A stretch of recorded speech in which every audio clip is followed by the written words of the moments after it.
Well, let's just go ahead and get going. Hi, I'm Nicole Amundsen, and my partner James is on the call too. James, say hi, please. Hello, everybody. Good to see you. So this is the first kind of presentation. We're going to be trying to do them every Tuesday. They're going to be short. So my goal is to talk for about 15 minutes, or me or James or another member of our team on a fairly limited topic.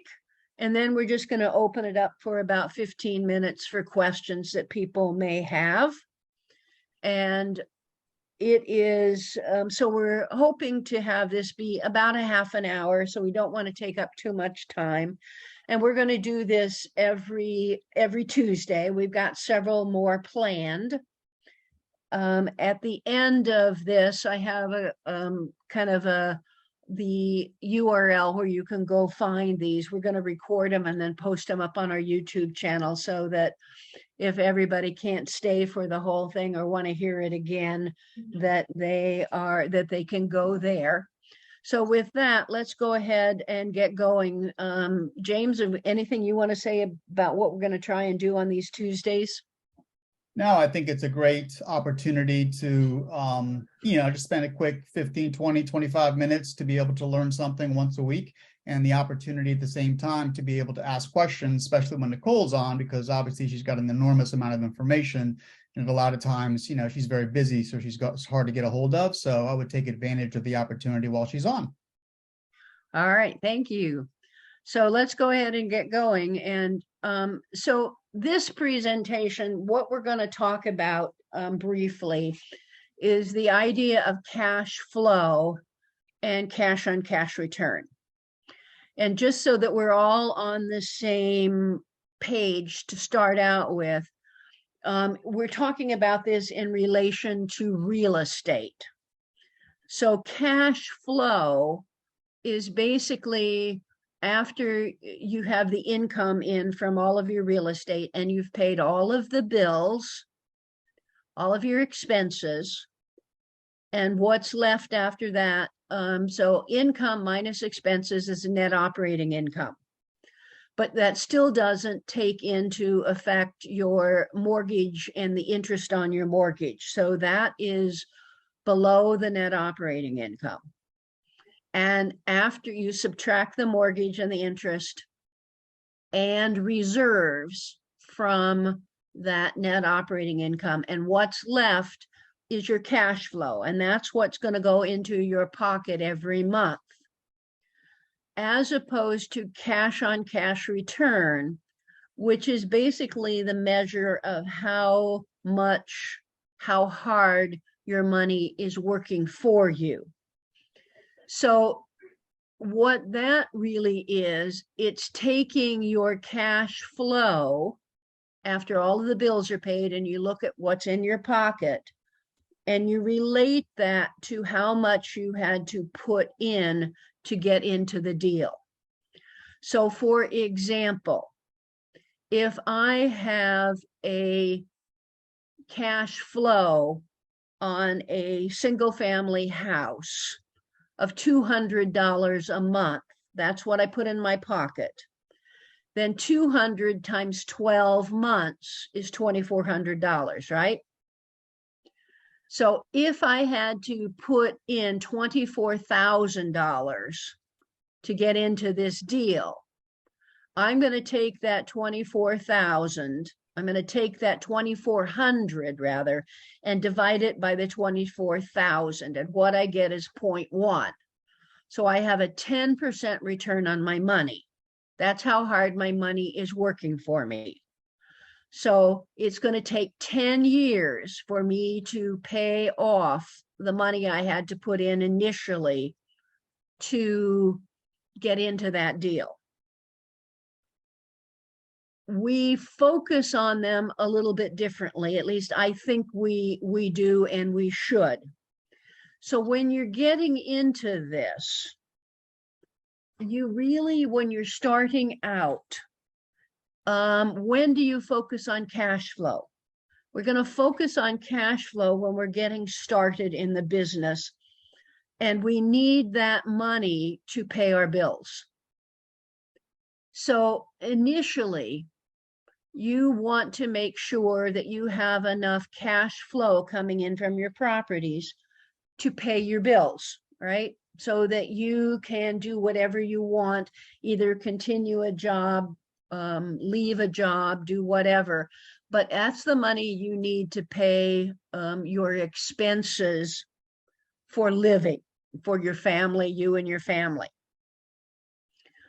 And initially, I strongly think we should focus on cash flow so that you don't end up kind of up a creek without a paddle, so to speak. Cash on cash return is where we begin to focus after we have enough money coming in to so that we can pay our bills, right? In terms of cash on cash return, now it's cash on cash return that is going to build your long-term wealth. That's how we build generational wealth. It's how we build long-term wealth, because that is really about how hard your money works for you. You're never going to hear me talk about somebody about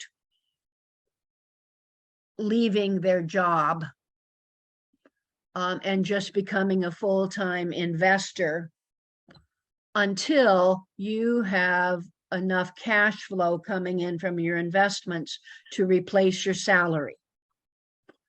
Salary has a lot of benefits in being able to take down deals, to acquire deals and stuff. So just to summarize real quickly, cash flow is what we focus on initially.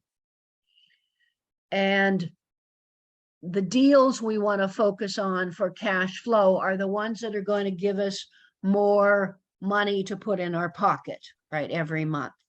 Whereas cash on cash return is what we focus on after we have replaced our income, or you have a job that you are continuing that is paying your bills. Cash on cash return is really about how hard your money's working for you, and it's not so much about how much you're going to put in your pocket every month. All right, let's kind of move on here. Okay, so I think I already said a lot of this. First, you take care of making sure you have enough income to pay your bills. And in this case, I am not talking about what you want in terms of the amount of money to put in your to put in your pocket every month. I'm talking about what you need to pay the bill. So once you have what you need, now you can begin to focus on either continuing to grow your cash flow to have an income that you want, or on beginning to grow your portfolio for long-term wealth. And there isn't any, either one is fine. It really depends on what you want. But you need to get clear. One of the first things you need to do is to get clear on how much you need every month to pay your bills, plus about 20%. Because that 20% is going to be what you need to pay for marketing, to pay to run the business a little bit, for some reserves, right? So if I needed $6,000 or $6,000, $7,000, $10,000, let's use $10,000 a month to pay bills, right? Then 20% above that is going to be $12,000. So you need another $2,000. So before you would, at least ideally, quit a job or become a full-time investor, you need a monthly income of $12,000 so that you can cover the needs of your family plus enough to keep the business running. And I already said that last bullet. I don't suggest you quit your job until you have enough passive income to meet the criteria above. All right. So cash on cash return. This can be your focus after you have enough cash flow to cover your bills, or you can continue to grow your cash flow to have an income, a monthly income that you want, right? My preference would be to switch over at that point to focus on cash return, because that's what builds your wealth, right?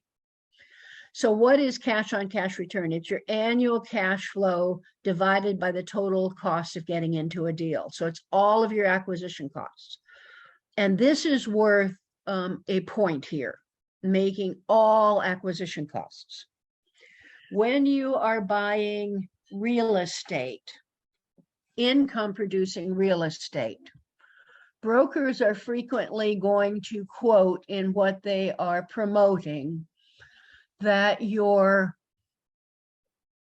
acquisition costs is basically your down payment. And that's just not true. It costs other things to get into that deal.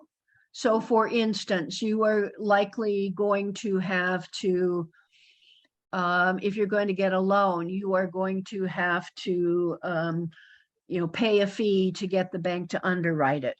You are going to have closing costs. You are going to have money that you need to come up with to start your bank accounts, to do a little bit of repair on the property. And all of those things added up are your total acquisition costs. So it is more than your down payment. And you need to get clear on what are your total acquisition costs, because that is what is going to tell you how hard your money's working for you. So for instance, if I had $400 a month cash flow on a fourplex, it's 400 times 12 months in a year, or $4,800 a year. So that's what your cash flow is. Now we look at that in relation to our acquisition costs. And in this case, if we had to put $400,000 down as our total acquisition costs, then what we have is 4,800 divided by 40,000, or 0.12, or a 12% return on your investment, right? So I am, one of my buying criteria when I go to look at an acquisition has to do with my desired cash on cash return. And I want to be able to be at a 12 to 15% cash on cash return by the end of year one. That's not so easy right now with the cost of real estate. And we'll talk about that a little bit later in another call, because that becomes really pretty important to how we go about trying to find properties that are going to work for us. Okay. So we just have said, it's going to tell you, cash on cash return is going to tell you how hard your money's working for you. It is going to tell you how long it is going to take to double your money. My preference is, if I really had where I'd want to be, I want a cash on cash return of 20% or better. If I can make my money back in 5 years, I can beat the market. I can beat most other kinds of investments every day of the week, other than some really good businesses who are sort of taking off. And that's because real estate offers leverage. You put so much down and the bank gives you the rest. Okay. That's a key advantage of real estate, is that you can leverage. If you put 20% down, you can leverage the other 80%. And rents only keep going up. And so over time, your yearly cash on cash return gets better. Not only do you have more cash on cash return, so your money's working harder for you, but you can put more money in your pocket. The loan balance goes down, you get more equity, etc. All right. So that's kind of what I wanted to talk about here just really quickly on cash flow and cash on cash return. And what I want to just talk about here real quickly with this slide is that if you want to know more about this, get a broader picture of kind of real estate in general, we have another webinar that is, you can go to that bit.ly / passive wealth webinar, and it's about a 2-hour webinar that you can just see. We are going to post these brief Tuesday calls up on our YouTube channel, and that is Multifamily Passive Cash Flow 1381, right? Every week, we're going to have a call at 6:30 p.m., so you mark your calendars. If when you came in and signed up for this, if you put it on your calendar, if you decided to put it on your calendar, it will populate it every Tuesday, right? So I'm gone. I actually am going to be out of the country next week. And so James is going to be taking the class next week. And I'm just going to ask James if you want to talk about what you're going to be talking about next week. Sure. So a lot of times when people are trying to do math on properties, they'll use a regular calculator. They don't know how to use an actual financial calculator. So I did a class for one of our other enterprises on how to use a financial calculator. It's very easy once you get to learn. There's a couple little tricks in there and stuff like that, but I'll just take 10 or 15 minutes to kind of go over the best way to do it. And in the email that I send out, I'll tell you the one that I use. I actually put it on my phone, and I recommend you guys get the same one. You can get it on the Google Store, or you can get it on the App Store, either one. But I'll send an email out with the actual name of it, and then it's up to you. I think it's like $6 or something like that. But yeah, that'll be next Tuesday. And then the 2 Tuesdays after that, we're going to be talking about investing in tertiary markets and what you would look at to find a good tertiary market. I know the thought for a lot of people in investing in very small markets kind of makes them pretty nervous. So we're going to try and show you how to get over some of that nerves and why that might be a good idea. And then the following week, we're going to talk about some of the best markets, in my opinion. It's just my opinion right now, to invest in. They are not, and I'm not talking about the ones that are on everybody's radar that are, that everybody knows is up and coming. These are sort of more middle road kind of communities that have a lot going for them that isn't on everybody's radar. So at that point, I think we're going to take questions and comments, and I'm just going to let people ask any questions that they would. We're going to turn off your mute, and let's just kind of ask questions. We've got 10 or 15 minutes that we can just answer whatever's on your mind. It can be on these topics, cash on cash return, cash flow, or something else. So, but this is your opportunity. So please take it and ask any questions you might have. And I'm going to let James kind of see, I don't know how we want to handle this. So I think we've got a small enough group, since we're just starting out, that if you want to put it in chat, if you don't want to say it or whatever it is, by the way, I also put that free webinar link there. You can just click on it if that's easier for you. But I think we're a small enough group that, if you just want to unmute and ask a question, or maybe even, hey, something, I'd love to know about this, and we can make that a subject of one of our upcoming Teaching Tuesdays. That's fine as well. So Harold, you're unmuted. I don't know if you had something to say or just were unmuted. Yes, I did want to ask a question. Nicole, thank you, Jim. Nicole, you mentioned you like to have a return of 12 to 14%, I believe you said, after year one. And then you also said you like to see a 20% return on your investment. Can you tell me if I understood that correctly, and then what the difference is, and then how that relates to the internal rate of return? Okay, so let me unpack that. And so if I forget something I think there's 3 questions in there basically. So when I buy something, particularly now, because prices are so high, that one of my buying criteria, if I don't think I can get to a 12 to 15% cash on cash return. Now I'm buying for cash on cash return, not cash flow right now. Mhm.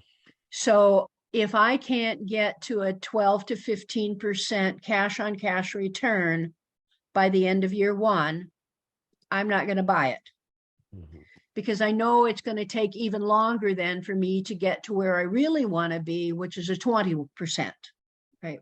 Right. So I would prefer to have a 20% cash on cash return. If I can buy something that's going to get me to a 12 or 15% by the end of year 1, then I know by the end of year 2 or 3, it shouldn't be too hard for me to get to a 20% return. What I see on the horizon is we're going to have a lot of foreclosures.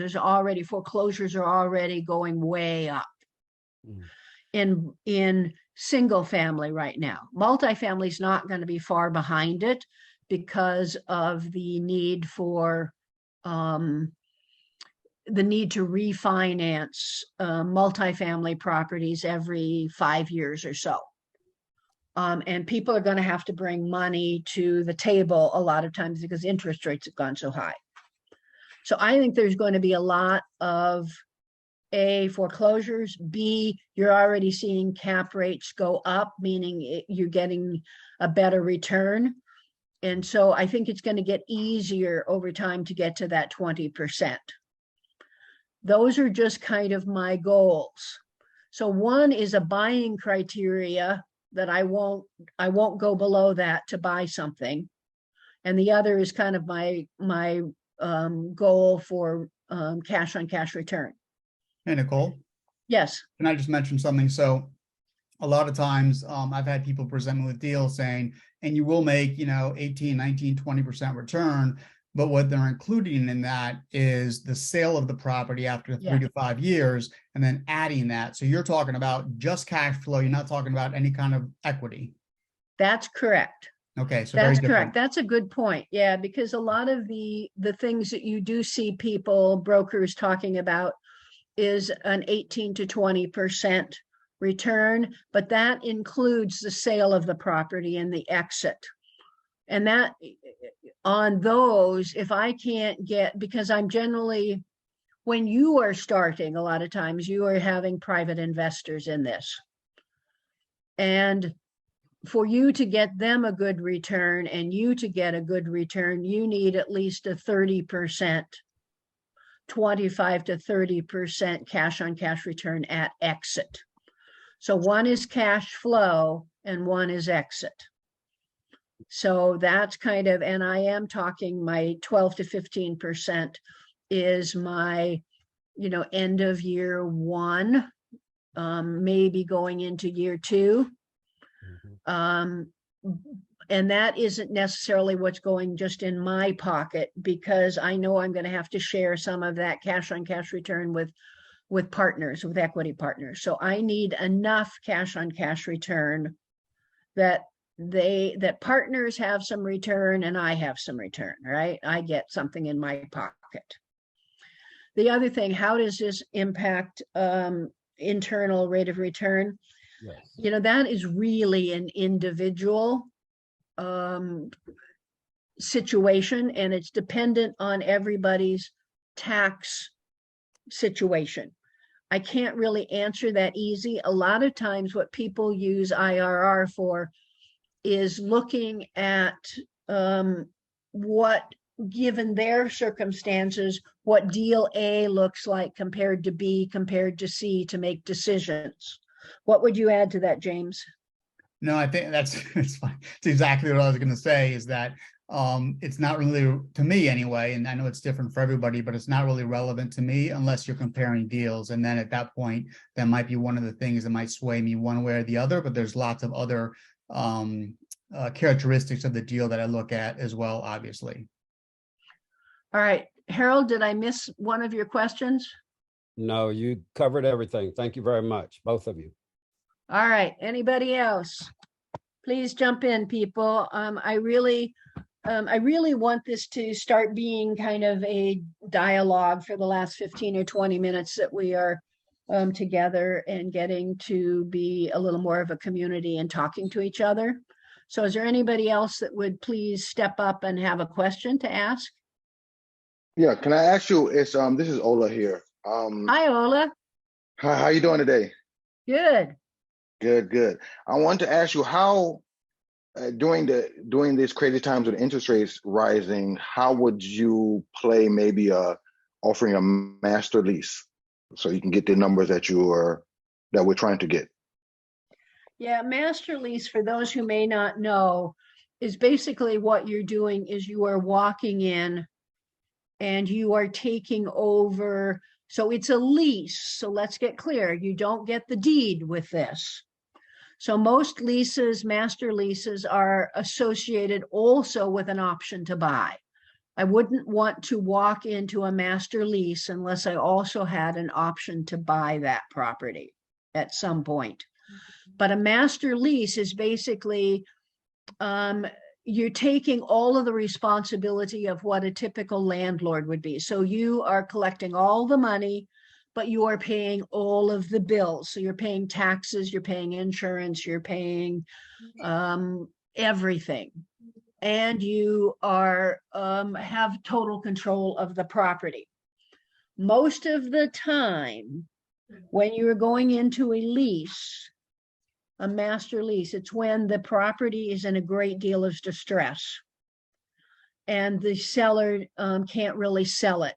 Banks won't lend, most banks won't lend, and that's especially true right now if the property has a lot of hair on it, so to speak. It is just too risky for them. I would be very careful going into a master lease right now. And I would for sure want to know what the underlying debt structure on that property is. Going back to most multifamily properties are on a 3 to 5 to 7 year balloon where they have to go all the way back through underwriting. And because so many people bought them at such low cap rates, when interest rates are low, I think when they refinance, they're going to, a lot of people are going to have to bring money to the table to get to get a refinance loan, because it has to go all the way back through underwriting. And it's basically a new loan. So I wouldn't see a master lease as a way to avoid the low cap rates. I actually see it as a little bit more risky right now because so many people went into this, bought these properties at very low cap rates. Did that kind of answer your question, Ola? Ola? Yes, it did. Yes, it did. Yes, it did. Okay. So yes. One more. Oh, sorry. I can follow. That's good.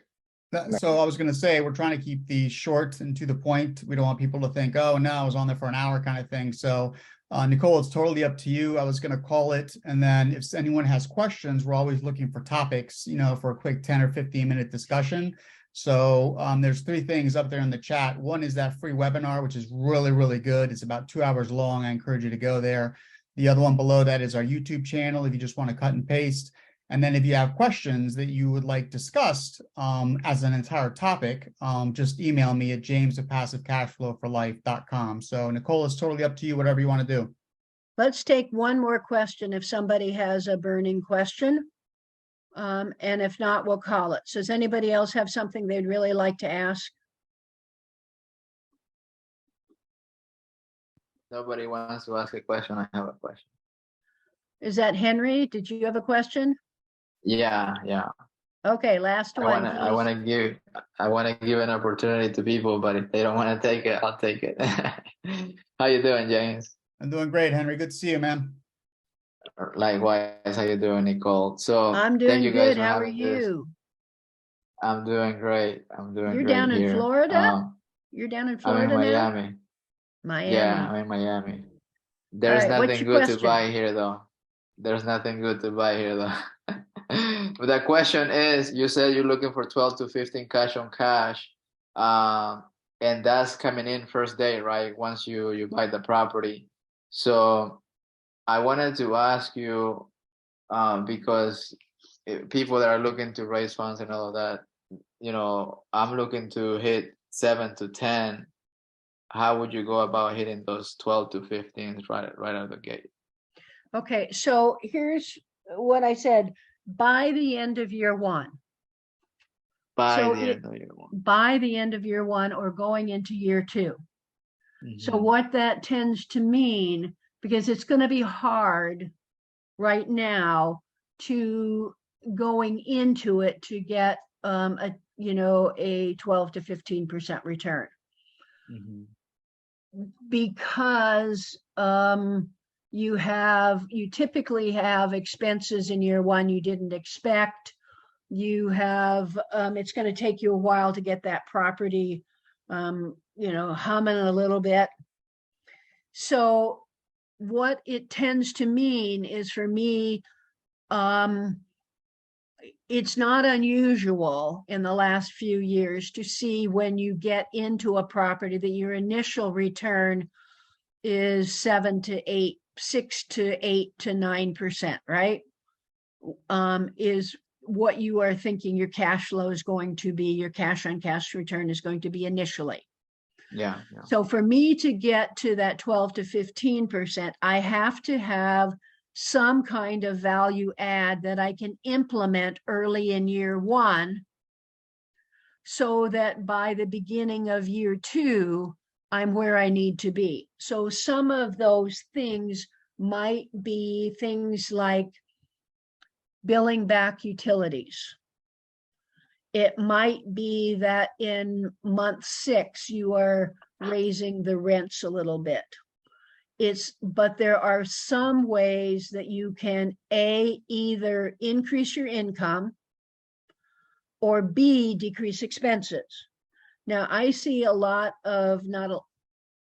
fair number of properties where expenses are too high. And if I can cut those reasonably without cutting into the meat of the property, I can also get to that 12 to 15%, or I can do a little bit of both. But what that does mean is that I have to have a good business plan going in. I have to really look at those value adds to figure out what I can do in that year one to get me to where I want to be going into year two. Does that make sense? Yeah, it does. Do you need another? So those are the things I would typically look at: decreasing expenses in some place, raising rents, finding another value add that you can add in